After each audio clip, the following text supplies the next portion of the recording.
प्रधानमंत्री नरेंद्र मोदी ने आज छात्रों से किया सीधा संवाद। मुख्यमंत्री पुष्कर सिंह धामी, शिक्षा मंत्री डॉक्टर धन सिंह रावत ने कार्यक्रम में किया प्रतिभाग। देहरादून में चारधाम की तैयारियों को लेकर अहम बैठक, अधिकारियों को दिए गए 12 बड़े निर्देश। बैठक में विभिन्न बिंदुओं पर हुआ विचार विमर्श। बीजेपी ने पुरी की विधानसभा चुनाव में हारी हुई सभी 23 सीटों की समीक्षा, आलाकमान को सौंपी जाएगी रिपोर्ट।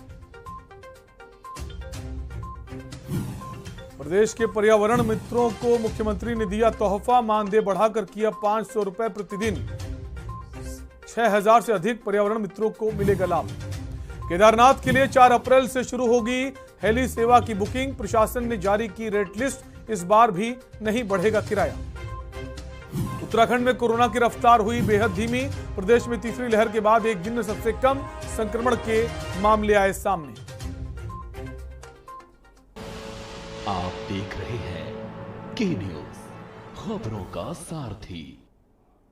नमस्कार, उत्तराखंडी खबरों में आपका स्वागत है। मैं हूं आपके साथ शैलेंद्र चौहान। उत्तराखंडी खबरों की बात करेंगे, उससे पहले उत्तर प्रदेश से इस वक्त बड़ी खबर आ रही है। सीएम योगी आदित्यनाथ का बड़ा ऐलान।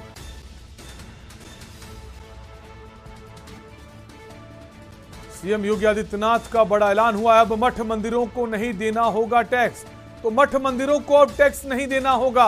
बड़ी खबर इस वक्त आपको बता रहे हैं। नगर निगम के टैक्स से राहत देने का ऐलान किया है। जितने भी मठ मंदिर होंगे उन्हें टैक्स नहीं देना होगा। अयोध्या में करीब 10,000 मठ मंदिर हैं। अयोध्या में करीब 10,000 मठ मंदिर हैं।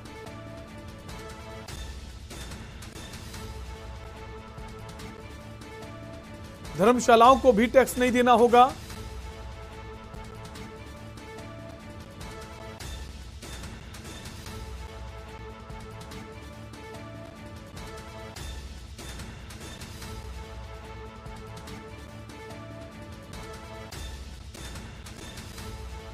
सारे मठ मंदिरों को अब टैक्स नहीं देना होगा। योगी सरकार का यह बड़ा ऐलान है। आज अयोध्या दौरे पर थे मुख्यमंत्री योगी आदित्यनाथ और अब यह ऐलान किया है मठ मंदिरों को टैक्स नहीं देना होगा। जो नगर निगम में टैक्स जाता है उस टैक्स से राहत मिलेगी और जो धर्मशालाएं हैं जहां श्रद्धालु रुकते हैं, विश्राम करते हैं, उन्हें भी टैक्स नहीं देना होगा। तो बड़ी खबर इस वक्त आपको बता रहे हैं, उत्तर प्रदेश में जितने भी मंदिर मठ हैं वहां अब टैक्स नहीं देना होगा। आज अयोध्या पहुंचे थे सीएम योगी आदित्यनाथ, हनुमानगढ़ी के दर्शन किए, रामलला के दर्शन किए और अब यह ऐलान किया है धर्मशालाओं को भी टैक्स नहीं देना होगा। तो राहत भरी खबर मठ मंदिरों के लिए। योगी आदित्यनाथ का बड़ा फैसला। समीक्षा बैठक हुई है, उसके बाद यह ऐलान किया गया है। तो नगर निगम के टैक्स के दायरे से बाहर किए गए हैं मठ, मंदिर, धर्मशालाएं।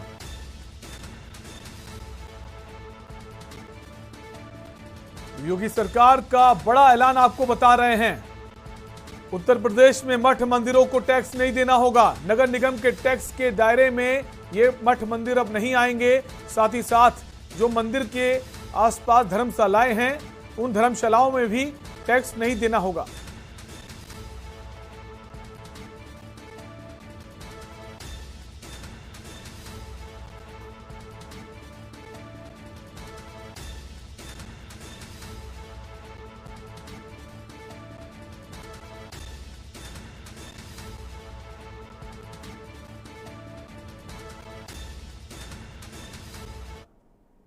और बात करेंगे उत्तराखंडी खबरों की। खबर देहरादून से है। 4 धाम की तैयारियों को लेकर एक अहम बैठक, अधिकारियों को 12 बड़े निर्देश दिए गए हैं।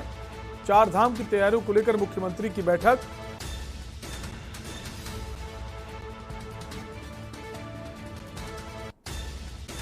बैठक में विभिन्न बिंदुओं पर विचार विमर्श हुआ है।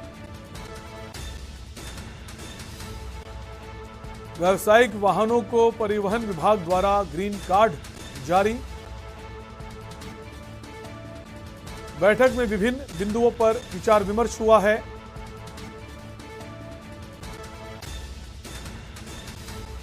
और इसी खबर पर हमारे ब्यूरो चीफ देहरादून से राजेश वर्मा जुड़ गए हैं। राजेश, जो फैसला लिया गया है 4 धामों को लेकर, कितना सटीक और सही फैसला है? बिल्कुल शैलेंद्र, मैं बता दूं कि 2 साल से जो है लगभग जो है कोविड के चलते यात्रा जो है वो बाधित हुई थी और काफी बड़ी संख्या में हर बार जो है लाखों की संख्या में जो है श्रद्धालु चार धाम के दर्शन करते हैं और उसके साथ साथ हेमकुंड साहिब के भी दर्शन करते हैं। तो आज हेमकुंड साहिब की भी तिथि जो है वो निर्धारित कर दी गई है, यानी कि 22 मई को जो है हेमकुंड साहिब के कपाट जो है वो खुलेंगे। इसके साथ साथ बद्रीनाथ जी के कपाट 8 मई को खुलेंगे और जो है गंगोत्री यमुनोत्री के कपाट भी जो है वो मई में खुलने जा रहे हैं। तो कहीं ना कहीं अब जो है सुगम और सुरक्षित यात्रा कराने का जो लक्ष्य है वो पुष्कर सिंह धामी ने अपने कंधों पे लिया है, क्योंकि 2 साल से रेवेन्यू की अगर बात करें तो अच्छा पर्यटन जो है पर्यटक जो है वो उत्तराखंड के चार धाम के लिए आता है। और आरटीसी को लेकर के एक समीक्षा बैठक जो है वो सचिवालय में की गई। तमाम आला अधिकारी जो है उसमें मौजूद थे और पुलिस की क्या व्यवस्था रहेगी उसके लिए डीजीपी भी वहां पर मौजूद थे और तमाम चीजों को लेकर के जो है वहां पर दिशा निर्देश जो है वो पुष्कर सिंह धामी ने वहां पर निर्णायक निर्णय जो चार धाम को लेकर के होने चाहिए उसको उस विषय पे जो है उन्होंने समीक्षा बैठक की और तमाम चीजों को लेकर के, क्योंकि यात्रा का लक्ष्य यही है कि जो भी प्रदेश से बाहर से जो भी यात्री आते हैं, खासतौर से प्रदेश से जो भी आ रहे हैं, तो सबको जो सुरक्षित और सुगम यात्रा का जो निर्णय जो होता है वो हमेशा सरकार की बड़ी जिम्मेदारी होती है। और इस बार जिस तरीके से मैंने आपको बताया कि 2 साल बाद जो है यात्रा एक सुचारू रूप से और भव्य रूप से जो है चलाने की तैयारी जो है वो चार धाम यात्रा की जो है वो पुष्कर सिंह धामी ने अभी से ही कमान जो है वो काफी तेजी से जो है वो उस काम को करना शुरू कर दिया है। कहा जा सकता है कि इस बार जो उम्मीद जताई जा रही है कि जो पर्यटक आएंगे और जो व्यवसायिक के तौर पे अगर देखा जाए शैलेंद्र, क्योंकि पहाड़ों पे जो आजीविका चलाने का जो मकसद है और वो पर्यटक है और पर्यटक 2 साल से नहीं है, तो कहीं ना कहीं अब जो चेहरे हैं वो जरूर स्थानीय लोगों के खेले हैं, क्योंकि काफी लंबे समय से होटल व्यवसाय हो, चाहे वो टैक्सी यूनियन हो या रोडवेज से संबंधित करें, तो कहीं ना कहीं व्यापार की दृष्टि से जो है काफी बड़ा रेवेन्यू जो है वो कहा जा सकता है कि उत्तराखंड शासन को मिलता है, सरकार को मिलता है। लेकिन इस बार जो है यात्रा को बड़े सिस्टमैटिकली तरीके से जो दिशा निर्देश है वो पुष्कर सिंह धामी ने वो तैयार किए हैं और इस बार जो मुझे लगता है कि बड़ी संख्या में जो है श्रद्धालु जो है वो आने शुरू होंगे और जो है अभी से ही अगर कहा जाए तो तमाम होटल्स जो है बुक्स हो चुके हैं। अगर अभी तक की बात करें हेली सुविधाएं जो है वो भी अब 4 मई के बाद जो है आप हेली जो है ऑनलाइन बुक कर सकते हैं। तो तमाम ऐसी चीजें हैं जिनको लेकर के कहीं ना कहीं एक उत्साह जो है इस बार जो है पर्यटकों में देखने को मिलेगा और वहीं धामी सरकार जो है चार धाम यात्रा को लेकर के बिल्कुल तैयार है। और राजेश ये भी कह सकते हैं मुख्यमंत्री जो हैं उन्होंने खुद भी कहा है पुष्कर सिंह धामी ने इस बार जो यात्री हैं श्रद्धालु हैं उनकी संख्या जो है उसमें बढ़ोतरी भी हो सकती है और इसका भी फायदा मिलेगा। अगर बार बार चेकिंग नहीं होगी तो श्रद्धालुओं को भी सहूलियत मिलेगी, आराम मिलेगी।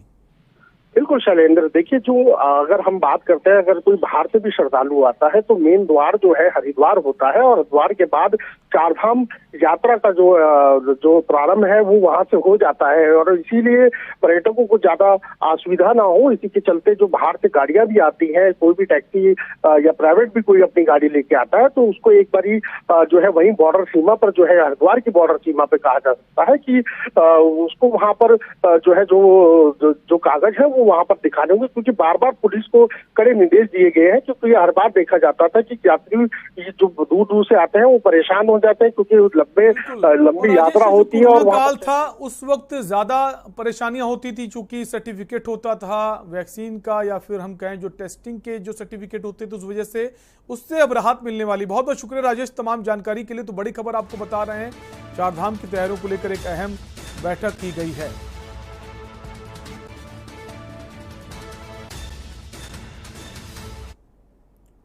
और एक और बड़ी खबर आ रही है, महंगाई को लेकर आम आदमी को एक बड़ा झटका लगा है।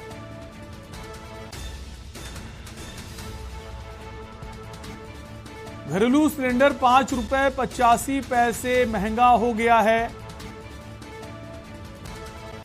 पीएनजी सीएनजी के दामों को बढ़ाने की तैयारी है।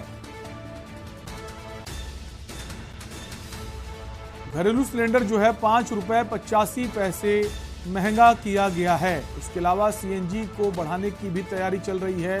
आम आदमी को महंगाई का बड़ा झटका लगा है। आज नए वित्तीय वर्ष की शुरुआत है और आज ही ₹5.85। घरेलू सिलेंडर महंगा हो गया है, तो आम आदमी के लिए एक बुरी खबर। और पीएनजी सीएनजी के दामों को बढ़ाने की तैयारी है, तो पीएनजी सीएनजी वाले जो हैं वो तैयार हो जाएं अपनी जेब ढीली करने के लिए। फिलहाल घरेलू सिलेंडर जो है उसे बढ़ा दिया गया है, उसके जो रेट हैं। हालांकि पहले ही कहा जा रहा था कि जो दाम है, जो कीमत है, उसमें बढ़ोतरी होगी, लेकिन कहा यह भी जा रहा था 50 रुपए तक बढ़ोतरी हो सकती है, लेकिन अभी फिलहाल ₹5.85 की बढ़ोतरी हुई है। अब सीएनजी के दामों को बढ़ाने की तैयारी है।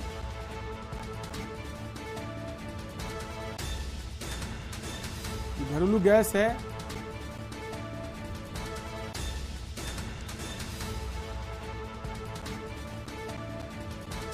और इसी खबर पर हमारे संवाददाता विनीत शर्मा जुड़ गए हैं। विनीत, आपसे जानना चाहेंगे, पहले से कयास लगाए जा रहे थे कि दामों में बढ़ोतरी होगी और ये हुई है?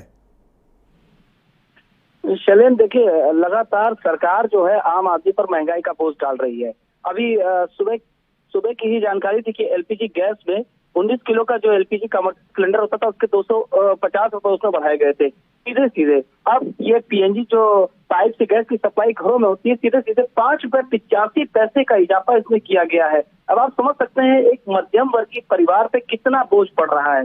इससे पहले भी आप देखेंगे कि गैस सिलेंडर को लेकर के अभी कांग्रेस ने एक दिन पहले ही प्रदर्शन किया था, खूब जमकर उसने नारेबाजी की। यूपी से लेकर के उत्तराखंड, मध्य प्रदेश, कई जिलों में उसने जोरदार प्रदर्शन किया और सरकार से दाम घटाने की मांग की थी, और उसके जस्ट अगले ही दिन यानी आज ₹5.85 का इजाफा कर दिया। अब आप समझ सकते हैं कि घरेलू गैस के दाम बढ़ने से सबसे ज्यादा महंगाई का असर रसोई पे होने वाला है, यानी आम आदमी की कमर महंगाई से और टूटने वाली है। चलें विनीत, ये माने जो प्रदर्शन किया था कांग्रेस पार्टी ने कल अलग अलग राज्यों में, उसका असर है कि जो दाम बढ़े हैं बहुत ज्यादा नहीं बढ़े। कहा तो जा रहा था 50 रुपए तक बढ़ोतरी हो सकती है, और जो दाम बढ़े हैं क्या ये भी और अभी बढ़ेंगे, जैसे पेट्रोल डीजल के दामों में इजाफा हो रहा है दिन प्रतिदिन? सही कहा शैलेंद्र आपने कि दाम बढ़े हैं लेकिन कम बढ़े हैं, लेकिन अब स्ट्रेटेजी समझिए सरकार की। सरकार कोई भी दाम एक बार की नहीं बढ़ाना चाहती, क्योंकि अगर एक साथ उसने बड़ी मात्रा में अगर दाम बढ़ाए, जैसे 5 रुपए की जगह 10 रुपए बढ़ा दिए, तो है तो वह मछली शुरू हो जाएगी। तो सरकार धीरे धीरे करके महंगाई का जो सिरिंज है ना, आम आदमी का जो खून चूसने वाला काम कर रही है, वो धीरे धीरे कर रही है। यानी आज 5 रुपए बढ़ाइए, कल 10 रुपए बढ़ाइए, परसों 2 रुपए बढ़ाइए, फिर 1 रुपए वापस ले लीजिए, फिर 9 रुपए बढ़ा दीजिए। इसी तरीके से आप देखेंगे पेट्रोल के दामों में भी इसी तरीके से इन्होंने इजाफा किया था। चुनाव से पहले पेट्रोल के दाम स्थिर हो गए, चुनाव जैसे ही 5 राज्यों के विधानसभा चुनाव खत्म हुए, धीरे धीरे पेट्रोल के दाम बढ़ने शुरू हुए, 80-80 पैसे करके पेट्रोल के दाम बढ़ने शुरू हुए। जब लगेगा कि विरोध प्रदर्शन ज्यादा हो रहा है, आम आदमी हंगामा ज्यादा काट रहा है, मीडिया मामले को ज्यादा तूल दे रही है, फिर धीरे से 30 पैसे दाम घटा दिए जाएंगे। लेकिन होगा क्या उससे? 7 रुपए बढ़ाए, 1 रुपए कम कर दिए, यानी 6 रुपए का इजाफा तो आपने करके ही रखा हुआ है। इसी तरीके से ब्रेड के दामों में भी इजाफा हुआ। कल से ब्रेड कंपनियों ने हड़ताल कर रखी है। अब उसका असर यह है कि 5 रुपए हर ब्रेड के पैकेट में इन्होंने दाम बढ़ा दिए। उसका असर यह हो रहा है कि आज पूरी मार्केट में आप घूम लीजिए, 2 दिन से ब्रेड की सप्लाई ठप पड़ी हुई थी। अब धीरे धीरे आम आदमी को जब जरूरत होगी तो महंगी चीजें खरीदेगा और खाएगा, क्योंकि जीना तो नहीं छोड़ सकता इंसान। बिल्कुल। कुल मिलाकर विनीत, ये माने जो स्लो पॉइजन की सिरिंज है वो जनता को दी जा रही है, धीमे धीमे ये दाम बढ़ाए जा रहे हैं, तो इसका मतलब आगे भी जनता महंगाई के लिए तैयार रहे, कमर कसकर रखे। बहुत बहुत शुक्रिया विनीत तमाम जानकारी के लिए। तो बड़ी खबर आपको बता रहे हैं, आम आदमी को महंगाई का एक और झटका लगा है। जहां पेट्रोल डीजल के दामों में लगातार बढ़ोतरी हो रही थी, अब जो घरेलू पीएनजी है उसमें ₹5.85 बढ़ाए गए हैं।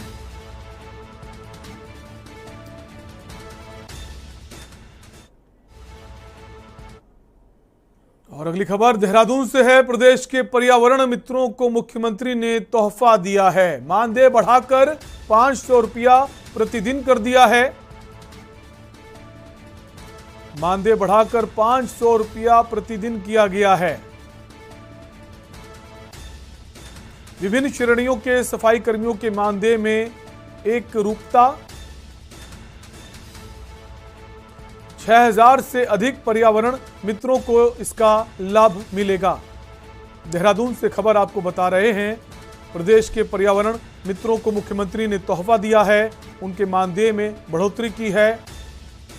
मानदेय बढ़ाकर ₹500 प्रतिदिन कर दिया गया है।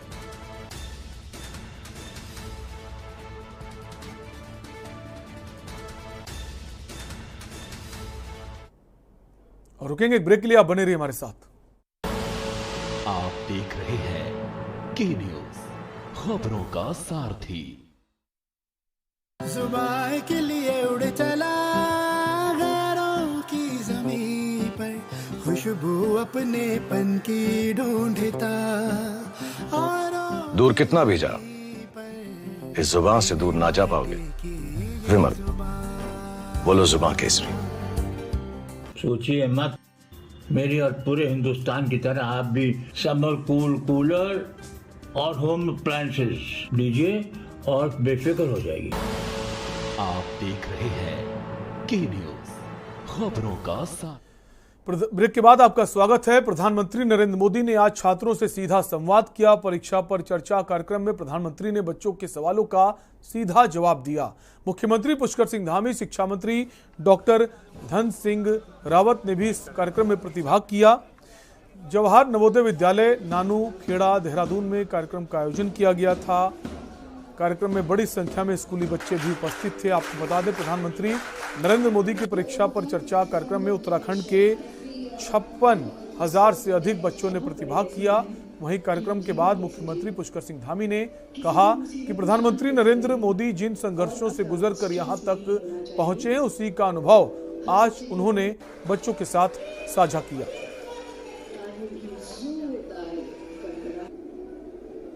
हमें बहुत अच्छा लगा यहाँ पे प्रधानमंत्री आए हमारे स्कूल में और हमें परीक्षा के बारे में बहुत कुछ बताया। और प्रधानमंत्री ने, जैसे हमने देखा कि वो 2 घंटे तक खड़े रहे और सबके प्रश्न का मतलब उत्तर दिया उन्होंने। हमें बहुत अच्छा लगा सर यहाँ पे और हमने उनके लिए स्वागत गीत गाया। हमें बहुत अच्छा लगा उनसे मिलके। सर हमारे स्कूल में सीएम जी आए थे, हमें मोटिवेशन करा। जब हमें पीएम सर के थ्रू हमें कोई सर ने जो भाषण दिया परीक्षा के प्रति, वो हमें बहुत अच्छा लगा। क्योंकि हर बच्चे को यही रहता है कि पेपर कैसे किस हिसाब से दे और क्या मतलब हेजिटेशन होती रहती है पेपरों के टाइम पे। तो सर ने जितने भी बच्चों ने क्वेश्चन पूछे, सर ने उनके आंसर्स दिए। हमारे देश के यशस्वी प्रधानमंत्री नरेंद्र मोदी जी, आइए हमारे देश के यशस्वी प्रधानमंत्री नरेंद्र मोदी जी स्वयं एक कर्मयोगी हैं और उन्होंने जिस जीवन से वो यहाँ तक पहुँचे हैं, उन्होंने सामान्य अवस्था से लेकर आज पूरे हिंदुस्तान के ही नहीं बल्कि दुनिया के सर्वाधिक लोकप्रिय नेता वो बन गए हैं। तो उन्होंने सभी प्रकार की चीज़ों को जीवन में महसूस किया, देखा है। उन्होंने आज हमारे पूरे देश के बच्चों का, क्योंकि परीक्षा पर उनसे चर्चा की है, परीक्षाओं का जो समय आने वाला है उसके लिए उनको पूरी तरह से तैयार किया है, उनमें उत्साहवर्धन किया है, उनको बहुत सारा ज्ञान, बहुत सारे अपने अनुभव उनसे साझा किए हैं। निश्चित रूप से हमारे आने वाले बच्चों के लिए, आने वाले उनके एग्जाम के लिए ये सब बहुत ही मैं कहूँ कि फायदा होने वाला है। उन सब बच्चों को उसका लाभ मिलने वाला है। उनके जीवन में उत्साह, उमंग और ऊर्जा दोनों ही निश्चित रूप से उनके उद्बोधन से प्राप्त होगी। और यहाँ रुकेंगे एक ब्रेक के लिए, आप बने रहिए हमारे साथ। आप देख रहे हैं के न्यूज, खबरों का सारथी। पर ये दिल है कि चख रहा है उन्हीं अल्फाजों का दूर कितना भी जा, इस जुबान से दूर ना जा पाओगे। विमल, बोलो जुबान केसरी। गोल्डी हिंग का तड़का लगे तो सभी दबा के खाते हैं। गोल्डी हिंग, कण कण में जान। आप देख रहे हैं के न्यूज, खबरों का सारथी। ब्रेक के बाद आपका स्वागत है। राजकीय इंटर कॉलेज लालकुआं में बोर्ड परीक्षाओं को लेकर आयोजित प्रधानमंत्री नरेंद्र मोदी के परीक्षा पर चर्चा कार्यक्रम को विद्यालय के छात्र छात्राओं को टेलीविजन के माध्यम से दूरदर्शन चैनल पर लाइव दिखाया गया। इस दौरान विधायक मोहन सिंह बिष्ट सहित विद्यालय का स्टाफ एवं क्षेत्र के तमाम गणमान्य लोग मौजूद रहे। वहीं लालकुआं विधायक मोहन सिंह बिष्ट ने कहा कि परीक्षा पर चर्चा का कार्यक्रम प्रधानमंत्री नरेंद्र मोदी द्वारा किया गया एक अच्छा कार्यक्रम है, जिसे उन्होंने सभी बच्चों के साथ बैठकर देखा व सुना है।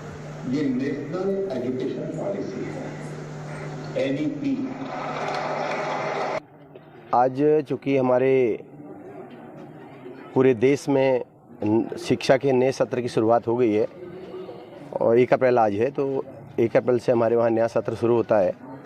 और इसमें आज माननीय मोदी जी का परीक्षा पे चर्चा कार्यक्रम भी पूरे देश में आज हम लोग देख रहे हैं।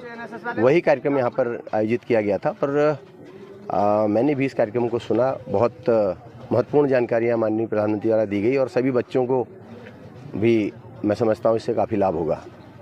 विधानसभा में उत्तराखंड में इस वक्त अधिकारियों की एसीआर यानी कि वार्षिक गोपनीय रिपोर्ट लिखने का अधिकार विभागीय मंत्री को देने का मुद्दा जोर पकड़ गया है। अब मुख्यमंत्री ने एक कमेटी गठित करने के आदेश दे दिए हैं। आपको बता दें कि उत्तराखंड में नौकरशाही के हावी रहने को लेकर मंत्रियों समेत तमाम जनप्रतिनिधियों की ओर से शिकायत की जाती रही है। उत्तराखंड के अलग राज्य बनने के बाद से ही ये समस्या बनी हुई है।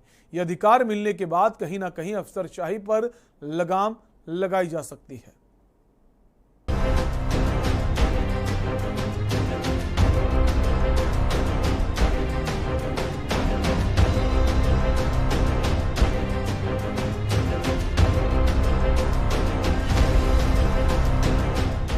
उत्तराखंड विधानसभा चुनाव में भाजपा की 2/3 बहुमत से बनी दूसरी सरकार में अफसरों की मनमानी से निदान के लिए मंत्रियों की ओर से एसीआर लिखने का अधिकार देने की मांग उठाई जा रही है। सबसे पहले कैबिनेट मंत्री सतपाल महाराज की ओर से मुख्यमंत्री को अवगत कराया गया। उसके बाद इस बात पर मुख्यमंत्री पुष्कर सिंह धामी की भी मंजूरी मिल गई और अब मुख्यमंत्री ने मुख्य सचिव को इस दिशा में एक कमेटी गठित कर जिन राज्यों में एसीआर लिखने का अधिकार मंत्रियों पर है, उन राज्यों का गहनता से अध्ययन करने के आदेश दिए हैं। वहीं मुख्यमंत्री पुष्कर सिंह धामी का एसीआर को लेकर कहना है कि ऐसा करने से कहीं न कहीं अफसरों की मनमानी पर रोक लगेगी और अधिकारियों और सरकार में एक समन्वय बनेगा। अध्ययन करेंगे अन्य राज्यों का भी और पूरे देश का भी इस प्रकार का है और उसके आधार पर इस पर निर्णय लेंगे। कांग्रेस ने सरकार को घेरते हुए कहा, इस मांग से साफ जाहिर होता है कि सरकार और मंत्रियों की अधिकारी बात नहीं मान रहे हैं और उनके आदेशों की अवहेलना कर रहे हैं। साथ ही जहां भाजपा की सरकार आती है वहां अफसरशाही बेलगाम हो जाती है। वरिष्ठ पत्रकार कुलदीप राणा ने कहा कि सीआर लिखने का अधिकार मंत्रियों के पास होना चाहिए, जिससे साफ होगा कि सरकार के प्रति उनकी जवाबदेही है, जिससे वो और बेहतर कार्य करेंगे और अपनी मनमानी नहीं करेंगे। एक बात तो इससे बिल्कुल स्पष्ट होती है कि सरकार का अधिकारियों के ऊपर कोई नियंत्रण नहीं है। अधिकारी मंत्रियों की बात बिल्कुल नहीं मान रहे, उनके आदेशों की अवहेलना करें, उनकी बात नहीं मान रहे। इसलिए मंत्रियों ने ये कहा है कि भाई हमको कम से कम सीआर लिखने की पावर दी जाए। ये वैसे भी संविधान में लिखा हुआ है और जब जब भारतीय जनता पार्टी आती है तब तब ब्यूरोक्रेसी बेलगाम होती है, निरंकुश होती है, ये सर्वविदित है। और आज मंत्रियों द्वारा ये कहना कि अधिकारियों की सीआर लिखने का हमको अधिकार दिया जाए, इस बात का प्रमाण है कि उत्तराखंड की ब्यूरोक्रेसी, उत्तराखंड का प्रशासनिक तंत्र सरकार के नियंत्रण से बाहर हो चुका है। ताज़ा उदाहरण है कि बीते रोज एक डॉक्टर ने यहाँ पे त्यागपत्र दिया है और उन्होंने राज्य के एक बड़े ब्यूरोक्रेट्स के ऊपर उनके परिवार के द्वारा उनका अमर्यादित आचरण को लेकर के सवाल उठाए हैं। तो ये तो होना ही चाहिए कि अफसरशाही को ये समझना होगा कि वो जनता के नौकर हैं, पब्लिक सर्वेंट हैं और सरकार के प्रति उनकी जवाबदेही है, जनता के प्रति उनका कर्तव्य है।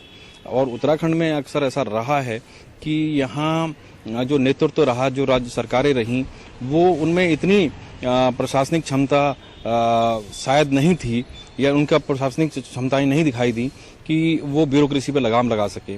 और पुष्कर धामी युवा नेतृत्व हैं, मात्र 40-47 साल की उनकी आयु है, उनके पास बड़ा राजनीतिक करियर है और अगर वो अपने अंदर नेतृत्व के गुण को विकसित करते हुए प्रदेश की ब्यूरोक्रेसी पर लगाम लगाएं और राज्य को और राज्य की जनता को बेहतर प्रशासन देने के साथ साथ जो राज्य की योजनाएं हैं उनको बेहतर तरीके से जनता तक पहुंचाने के लिए ब्यूरोक्रेसी का उचित इस्तेमाल करें। उत्तराखंड में सीआर लिखने का अधिकार मंत्रियों को देने के लिए जो कवायद शुरू की गई थी, उस पर मुख्यमंत्री ने एक टीम भी गठित कर दी है और जल्द ही इसको लागू भी कर दिया जाएगा। लेकिन सवाल ये उठता है कि उत्तराखंड में भाजपा सरकार होने के चलते अफसरशाही बेलगाम हो गई है और इसके लागू होने के बाद क्या इस पर लगाम लग सकती है, ये तो आने वाला वक्त ही बताएगा। के न्यूज इंडिया के लिए दानिश अली की रिपोर्ट। और उत्तराखंडी खबरों फिलहाल के लिए इतना ही। बने रहिए के न्यूज इंडिया के साथ। नमस्कार। आप